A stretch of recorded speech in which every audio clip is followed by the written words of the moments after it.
Good morning. Today I will study you about solid elasticity.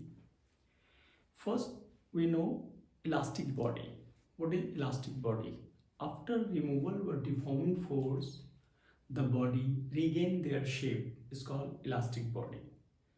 Deforming force का मतलब होता है कि आप जब किसी के ऊपर फोर्स लगा रहे हैं और वो फोर्स हटा लेने के बाद वो बॉडी अपने शेप में वापस आ जाए, दैट इज कॉल्ड इलास्टिक। अगर वो डिफॉर्मिंग फोर्स लगाने के बाद अपने शेप को गेन नहीं कर रहा हो, दैट इज प्लास्टिक। तो आज हम इसी सॉलिड के बारे में पढ़ेंगे। प्रॉपर्टीज ऑफ मैटर में ये चैप्टर आता है। तो सॉलिड में सबसे पहला टर्म हो गया इलास्टिक बॉडी। इलास्टिक बॉडी क्या है? After removal of deforming force the body regain their shape is known as elastic body. इसमें फर्स्ट टर्म होगा हमारा stress.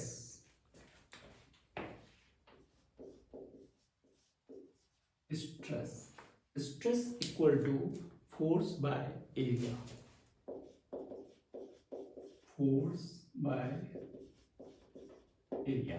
There are three types of stress. तीन टाइप का स्ट्रेस होगा। First, longitudinal stress, second, tensile stress, and third, compressive stress. Longitudinal stress को आप normal stress भी बोल सकते हैं। कब किसी लेंथ के ऊपर लग रहा हो per unit area is called normal और लॉन्गिट्यूडनल स्ट्रेस। अगर ये फोर्स एक सिलेंडर है और उसको आप खींच रहे हैं, स्ट्रेच कर रहे हैं, वहां पर जो स्ट्रेस लगेगा that is called tensile stress. And same अगर इसी सिलेंडर को कंप्रेस कर रहे हैं तो दैट इज कंप्रेसिव स्ट्रेस। तो स्ट्रेस का हमारे पास थ्री वे निकल गया और इन सब का फॉर्मूला फोर्स बाय एरिया। तो स्ट्रेस को आपको याद रखना है force by area and dimension formula. Dimensional formula of stress equal to force by area। Force का डायमेंशन होता है ml/t-2। ऐसे भी आप मेरे डायमेंशन के वीडियो में देखेंगे। मैं डायमेंशन के लिए सिर्फ 5 डायमेंशन आपको बोलता हूँ, हमेशा आपको आना चाहिए। फर्स्ट है लेंथ, सेकेंड है वेलोसिटी lt-1, थर्ड है एक्सेलरेशन lt-2, फोर्थ है फोर्स mlt-2 और फिफ्थ में आप एरिया, वॉल्यूम सब कुछ भी यूज कर सकते हैं। बस इसी से मैं सारा डिराइव करता हूँ। तो फोर्स का डायमेंशन हो गया mlt-2 बाय l स्क्वायर। तो ml-1t-2 ये डायमेंशन जो है स्ट्रेस का हो गया। और स्ट्रेस अगर आपको प्रॉब्लम कर रहा है याद करने में तो प्रेशर याद कीजिए। प्रेशर का भी फॉर्मूला फोर्स बाय एरिया होता है। तो we know there are three types of stress, longitudinal stress और normal stress, tensile stress and compressive stress. सभी स्ट्रेस में आपको फोर्स बाय एरिया ही लिखना है, इसलिए कोई टेंशन नहीं लेना है। बिल्कुल फोर्स बाय एरिया हर जगह लगा देंगे, आपका आंसर बनेगा। नेक्स्ट दूसरा टर्म होता है स्ट्रेन।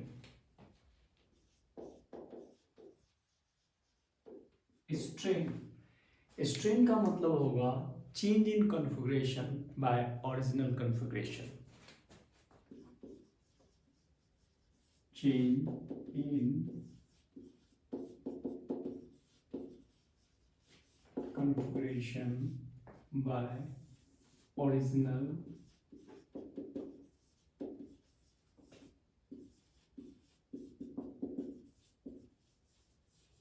कॉन्फ़िगरेशन। अब चेंज इन कॉन्फ़िगरेशन क्या होता है? जब आप केमिस्ट्री में इलेक्ट्रॉनिक कॉन्फ़िगरेशन पढ़ते हैं तो उसमें आप लिखते हैं 1s2 2s2 2p6 लाइक इस तरह से। इसका मतलब हो गया आप स्ट्रक्चर बना रहे हैं। तो कॉन्फ़िगरेशन का मतलब होगा उसका शेप क्या है, उसका कॉन्फ़िगरेशन क्या है, वो कैसा है। अगर वो लेंथ में है तो L, एरिया में है तो length into breadth, that is called configuration. अब स्ट्रेन जो है ये 3 टाइप्स के होंगे स्ट्रेन। जो फर्स्ट स्ट्रेन होगा that is called longitudinal strain. जो सेकेंड होगा वॉल्यूमेट्रिक स्ट्रेन एंड थर्ड होगा shearing strain।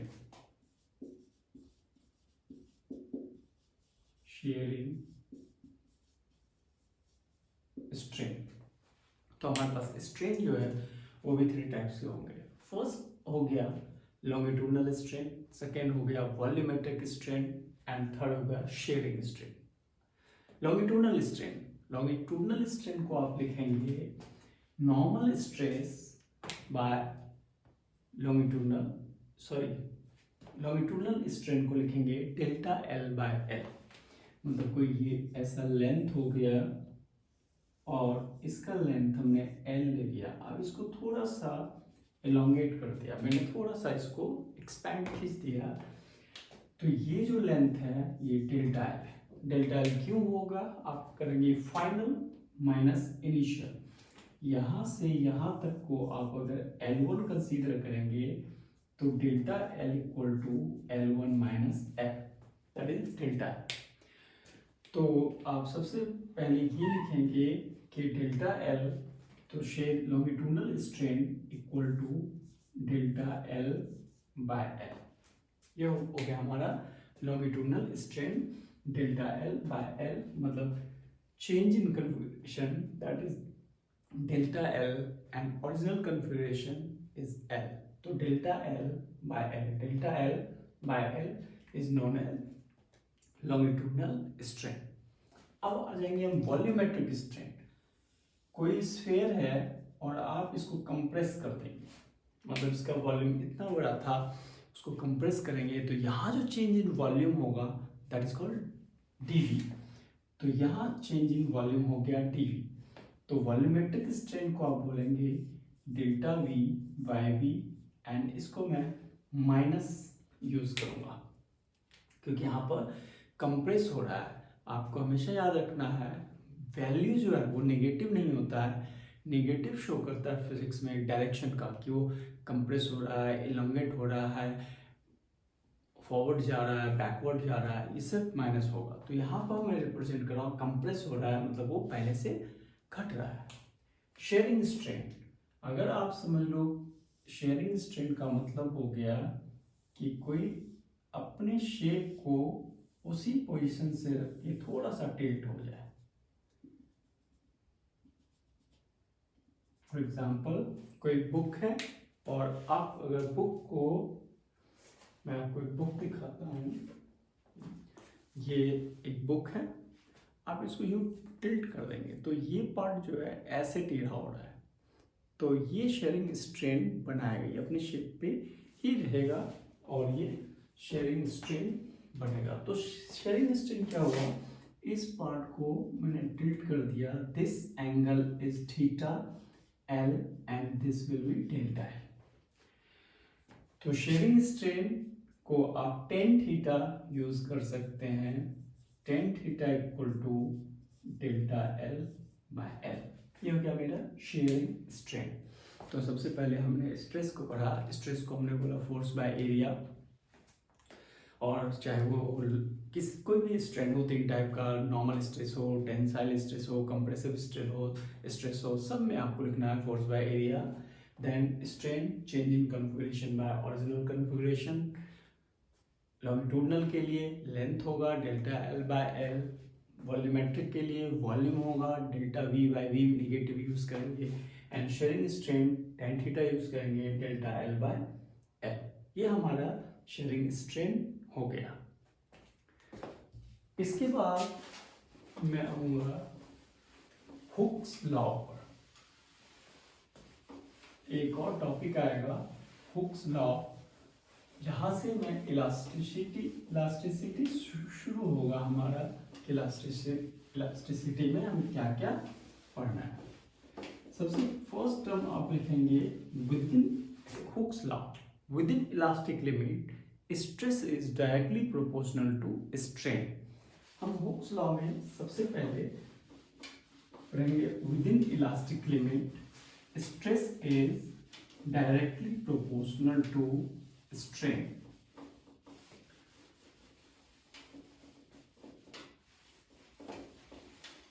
तो आप सबसे पहले ये डेफिनेशन हो गया within elastic limit stress is directly proportional to strain. अब विद इन इलास्टिक लिमिट का मतलब क्या हुआ? जो इलास्टिक लिमिट उस ऑब्जेक्ट की है उसके अंदर, फॉर एग्जांपल रबर बैंड है हमारे पास, मैं यूं खींच रहा हूँ छोड़ रहा हूँ तो उसमें आ रहा है, लेकिन अगर मैं ज़्यादा खींच दिया तो अपने लिमिट को क्रॉस कर जाएगा, फिर वो वापस तो आएगा लेकिन अपने शेप को थोड़ा बड़ा कर लेगा। जैसे अगर कोई रबर बैंड बच्चे बांध रहे हो तो वो धीरे धीरे ढीला हो जाएगा। अगर वो ढीला नहीं होगा तो बच्चा से लेकर बड़े तक वही रबर बैंड यूज़ करना था हमें, लेकिन नहीं होता। ऐसा क्या होता है, जब मैं उसको विद इन इलास्टिक लिमिट के बियॉन्ड चला जाऊंगा तो रीगेन नहीं कर पाएगा और थोड़ा सा वो बड़ा हो जाएगा। तो हुक्स लॉ बोलता है विद इन इलास्टिक लिमिट आप उसी इलास्टिक लिमिट में काम करेंगे। स्प्रिंग है, आप यूं दबाएंगे छोड़ देंगे वापस आएगा, यूं खींचेंगे छोड़ देंगे वापस आ जाएगा, लेकिन अगर उस स्प्रिंग को यूं खींच दोगे तो वापस नहीं आएगा। तो हुक्स लॉ के बारे में हम जो भी पढ़ रहे हैं उसमें सबसे पहला चीज यही है कि within elastic limit stress is directly proportional to strain. Stress is directly proportional to strain, ये हुक्स लॉ बोलता है। और ये भी बोलता है कि ये विद इन इलास्टिक लिमिट है, इलास्टिक लिमिट के अंदर ही stress is directly proportional to strain. Means stress equal to, जब हम प्रोपोर्शनल कांस्टेंट को हटाओगे साइन को तो एक कांस्टेंट लग जाता है। जब प्रोपोर्शनल साइन हटाएंगे तो एक कांस्टेंट, यहां पर मैं अभी फिलहाल ई लिख देता हूं, स्ट्रेन, और इस ई को बोलते हैं modulus of elasticity. therefore coefficient of elasticity भी आप बोल सकते हैं, मॉडुलस ऑफ इलास्टिसिटी भी बोल सकते हैं। E equal to stress by strain, और इस ई को बोलेंगे मॉडुलस ऑफ इलास्टिसिटी। तो ई को हम मॉडुलस ऑफ इलास्टिसिटी बोलेंगे। ये जो ई है मॉडुलस ऑफ इलास्टिसिटी, ये भी 3 टाइप्स के होंगे। फर्स्ट होगा Young's modulus, Young's modulus. Second होगा bulk modulus, bulk modulus. And third जो है वो होगा modulus of rigidity, modulus of rigidity, modulus of rigidity. तो अब हम फिर यंग्स मॉडुलस को फिर से पढ़ेंगे, बल्क मॉडुलस पढ़ेंगे और मॉडुलस ऑफ रिजिडिटी।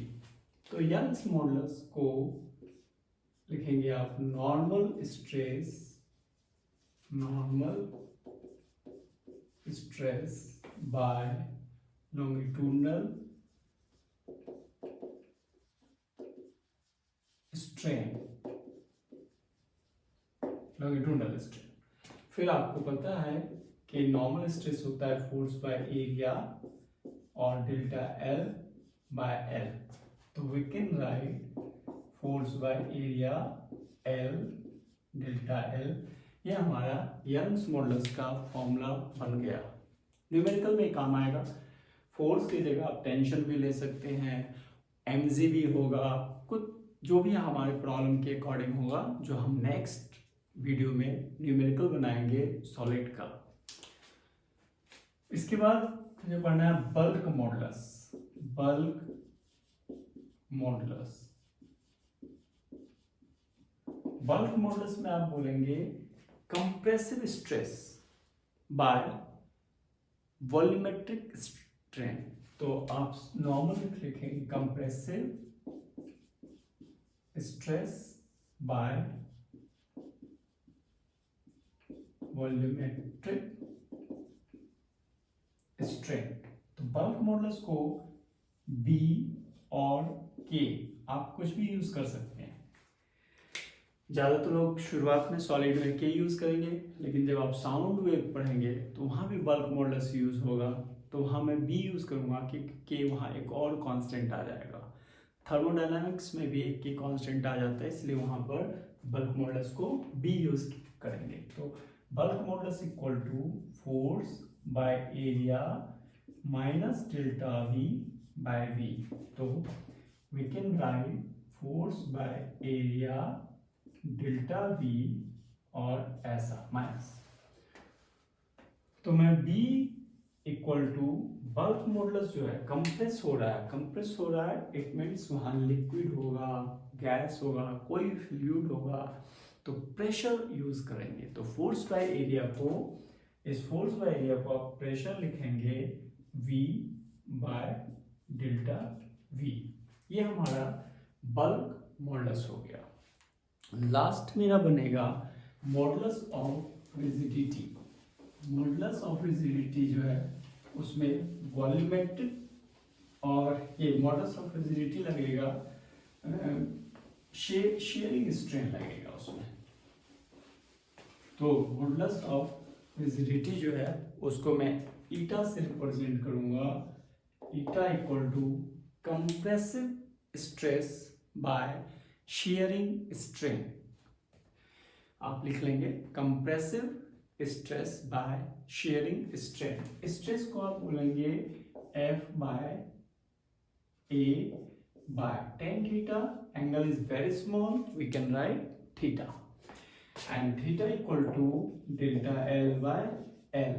तो eta equal to force by area delta L और ऐसा L, and that is called coefficient, any eta is called modulus of rigidity। तो हमने आज पढ़ लिया सॉलिड में, सॉलिड के बारे में पढ़ लिया, फिर हमने स्ट्रेस पढ़ लिया, स्ट्रेन पढ़ लिया, इलास्टिसिटी पढ़ लिया, इलास्टिक मॉडुलस ऑफ इलास्टिसिटी पढ़ लिया। उनके तीन टाइप्स होते हैं, सॉलिड, ये Young's modulus, bulk modulus and modulus of rigidity. एक और टर्म आता है compressibility. It is the reciprocal of bulk modulus and presented by C, and this C is known as compressibility। compressibility ये हमारा कहलाएगा। तो हमने बल्क ये पढ़ लिया। अब मैं नेक्स्ट वीडियो में आपको न्यूमेरिकल बताऊंगा कि सॉलिड का न्यूमेरिकल कैसे बनाते हैं। अभी इसमें क्या क्या बचा है, पोटेंशियल एनर्जी, पॉइजन रेशियो, ये दो बचा है, इलास्टिक फटीग बचा है, इलास्टिक आफ्टर इफेक्ट बचा है, और एक ग्राफ होता है स्ट्रेस स्ट्रेन का ग्राफ। तो आपका सॉलिड खत्म हो गया। ये CBSE पॉइंट ऑफ व्यू से भी है, प्लस नीट और इंजीनियरिंग के व्यू से भी है। आप जैसे नेक्स्ट वीडियो में मैं न्यूमेरिकल कराऊंगा। मेरे चैनल को जरूर सब्सक्राइब कीजिए, फिजिक्स गुरु शरण सर के नाम से। Okay, thank you.